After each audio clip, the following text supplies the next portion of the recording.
Hi, I'm Will, and this is the 31 Days of Lifetime, a sort of advent calendar for people who say poinsettia instead of poinsettia. This year I've made it my mission to watch every single offering in Lifetime's 2020 holiday catalog, but I won't be doing it alone. Each day I'll be joined by a special guest or guests who will help me dig into these instant Christmas classics. Today, I'm joined by the loves of my lifetime, Amanda Walker and Paige Matteson. Merry Christmas, Will! Merry Christmas, Will! Merry Christmas, Amanda. Merry Christmas, Paige. We're going to be discussing the fifth film in Lifetime's lineup, Candy Cane Christmas. Since childhood, Candy Cane Lane has been Phoebe's favorite Christmas tradition of an entire neighborhood decorated for the holidays. This Christmas, however, the neighborhood decides to skip the decorations, crushing her spirits. As Phoebe is searching for a new tradition to cheer her up, she realizes that it's not the traditions we cherish, but the people we spend them with. While preparing for her new tradition, Phoebe stumbles upon the final thing her Christmas was missing: love! Candy Cane Christmas premiered on October 31st. Ooh! And it stars Beverly Mitchell and Mark Ganymede. Amanda and Paige, what is your relationship with Lifetime Christmas movies? I'd say I'm a sucker for a good holiday movie, whether it be bad or good, because the expectations are low. So I'd say I'm usually a fan. Well, I never watched Lifetime movies until we didn't have cable anymore. And there was it wasn't even Lifetime movies, it was like a public access Lifetime knockoff. And so I watched those with my mom all last year, and I can't lie, I loved them. If you guys were on your streaming app of choice and you saw Candy Cane Christmas, would you have stopped and watched this movie? Yeah, I actually would have. On a sad night with some ramen noodles. Here's how it works for me. I go through all of the classics. If at that point I want to watch a Christmas movie and that's all that's left, then I will watch it. So what did you guys think of our two leads, Beverly Mitchell and Mark Ganymede? He was very handsome, but he never stopped smiling, and that stressed me out. Personally, I thought that he looked like a robot. He was the smile was aggressive, right? He was like, my fiance left me. My parents died, and my aunt took me in. Together, they were flirting kind of like how I would in 6th grade. It was successful for them in the movie, which I applaud. I agree. I just felt like she was not into him. In a lot of these movies, I think I've seen one where I buy them as a couple. This is not one of them. I would say they had negative chemistry. When they're under the mistletoe, it's like a beautiful, sweet moment. They're about to kiss, and he says, "Merry Christmas, Phoebe." And she angrily replies, "It's not Christmas yet." So, we've talked about their relationship in some broad terms. We've talked about what you thought of their performances. Let's go beat by beat. Let's talk about the arc of this film. Right away, we're thrust into a traditional Christmas Lifetime joyful thing, which is a horrible child actor. I wanted to go back and rewatch this and count how many times they said candy cane within the first scene. Now, do you think they said candy cane more, or do you think they said poinsettia more? These red ones here. The poinsettias? Tree of poinsettias. I know, the poinsettias are usually the centerpiece. So how did the poinsettia work out for you? Yeah, I knew they were called something like that. I have never been so mad at anyone than when I heard poinsettia, and I was like, that had to be a mistake. Never in my life have I heard poinsettia. Wait. When, not Bernadette, what was her friend's name? Lori. When Lori made the Christmas tree poinsettia display. Yeah. And she had that whole monologue about how Phoebe abuses her. Oh, yes. So heated. And Phoebe was like, well, I like the Christmas tree Joe usually brings. Honestly, And good for it. Lori. I'm That's a what I Lori said. stan. And I will me stand too. here and say, the fact that most of the time in these movies, their friends are just like, well, whatever you want to do.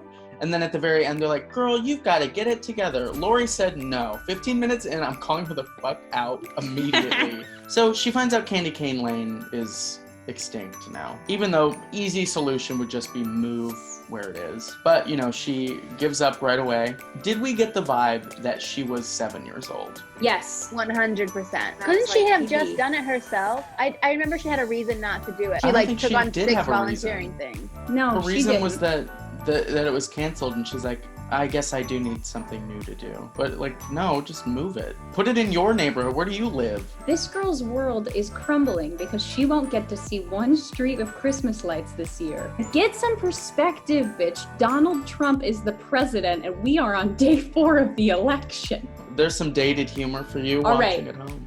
Yeah, I never liked her. There was not a moment where I liked Phoebe. Not one moment. That's a trend with these movies. They are very bad at making either of the characters likable, but especially the female lead likable. Right. Because her life is all about like getting a man and also celebrating Christmas, which is like, don't you have other things to do? Going back to when she found out Candy Cane Lane was not happening, I was watching this with my boyfriend, and he goes, "Oh, that's the point of the movie." And I was like, "Yeah." And he goes, well, "That shouldn't be a movie." A fair point. Of course not. You're right. It shouldn't be a movie. I don't want to ruin the end, but Please do. part of me was like, okay, I'm gonna understand her obsession with Candy Cane Lane and why her soul is literally crushed that it's not happening when they tell us that like, oh, it was something she did with her parents every year and they died. I was waiting for that. I was like, okay, then I'll understand. But nope. She just really liked it. This girl has no problems. Nope. Yes, she does. She doesn't have enough things to do. I felt bad for anyone who had to talk to Phoebe about the fact that Candy Cane Lane got canceled. Which was On the that- entire town. Yeah. Right. And on that Everyone. note, Candy Cane Lane is to Phoebe what Disney World is to Disney adults. And when it closed, they were like, my world is ending. Even though it's literally gonna fucking open back up. And why don't you just put on your little Mickey ears and go watch Fantasia? You could do Candy Cane Lane by yourself, girl. Your world's not over. So it's hard to talk about the plot points of this movie because there are none. Mm-hmm. Nothing It's happens. the same thing. It's They like just 6 keep meet running cutes into in a each other. row. First of all, I would have rather the barista been the protagonist. I wanted her to be Phoebe, that actress. Or I thought there was going to be some fun subplot. I was ready. Yeah, Barista was gonna fall in love with Eric, and Phoebe was gonna fall in love with like Joe or some other person she met. And then Barista literally disappeared. Yeah, she never I came think back. the choice to make her friend Lori married was weird because usually that's the subplot, is like the friend gets with someone. I think the first too many plot point of the movie was probably the dates, the wrong dates that they were on. Both their friends set them up and they run into each other again. And it was cute, like when it happened like 2 times, I'm like, oh, okay, that's fun.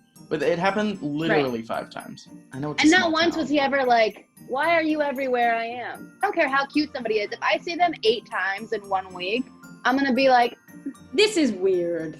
what's going on? Right. Are you following me? The big plot twist. Not a plot twist. What do you call this?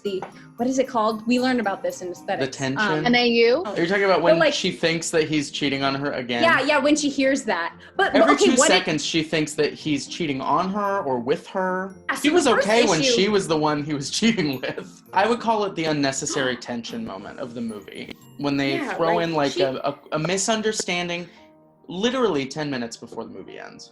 And not even like there wasn't a good reason for the misunderstanding. She did not hear anything incriminating. She was just like, maybe that should be bad. Had they introduced Leslie, his ex, earlier in the movie and made it a bigger deal that he had just broken up with her, maybe that would have mattered more. But I don't remember hearing about Leslie until that moment.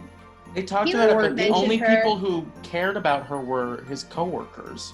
Right before that, when she saw Candy Cane Lane or whatever he did for her, for as psycho as she was acting about Candy Cane Lane being canceled, her reaction was so lackluster. She was like, She's like, this isn't actually the street where it is. Yeah. It's like if you took a Disney lover to King's Island. or Universal. What does she No do idea. in summer months? That's always the question in these movies. Here's the thing, at least she had a job that wasn't just Christmas. Like in other movies, their jobs are like, I run the skating Gingerbread rink. maker. Or, yeah, exactly. The cutesy Christmas moment of the movie was making wreaths, I guess. I actually don't have a single complaint about the wreath class. That was kind of cute. I thought it was I cute do. except for their chemistry. They were like so Oh, yeah. Oh, yeah. uncomfortable. We had a Candy Cane Lane in my hometown, and there was a Santa. It was was called just Candy Cane someone- Lane. No, but it was the Oh. neighborhood that like they did all like up that. So, And there was this one guy who just sat on his lawn all day dressed as Santa, and little kids came up and sat on his lap. My parents never let me go see him, which I guess. well, before we get to the end, I've got 2 little questions for you guys. The first question is Mark Ganymede as Eric. On a scale of 1 to 10, how dateable is Eric? This is the character, not Mark Ganymede. If No we are last name. talking full package, which I'm assuming we are, 5. I'm gonna give him a 5 because he is kind and he is good looking. He's uncomfortable, very uncomfortable. I give him a 4. I give him a 4.